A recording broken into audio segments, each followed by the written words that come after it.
honourable member for Calgary West.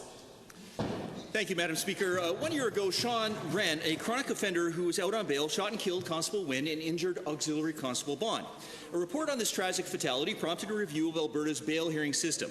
I was pleased to meet with the Justice Minister to offer my input as a former Calgary Police Sergeant who had been involved with a 2009 task force that resulted in changes to the bail process.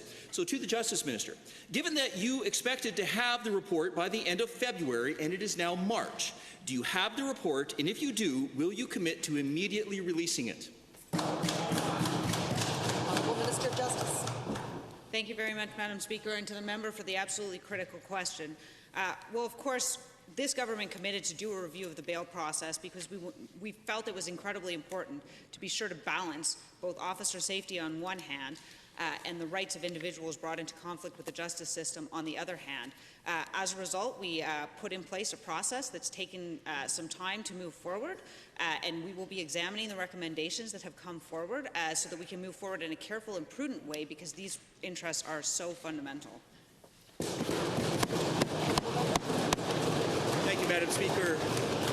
Again to the Justice Minister, given that the purpose of the bail hearing review was to offer recommendations for improving the system for the sake of public safety, and given that the quicker you release the report and act on its recommendations, the more likely you are to protect the public and the police, when will you receive the report, and when you do, will you immediately implement its recommendations to ensure a tragedy like the one that occurred in St. Albert does not happen again?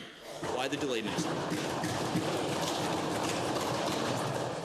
Thank you very much, Madam Speaker, and to the member for the question. Well, of course, it is because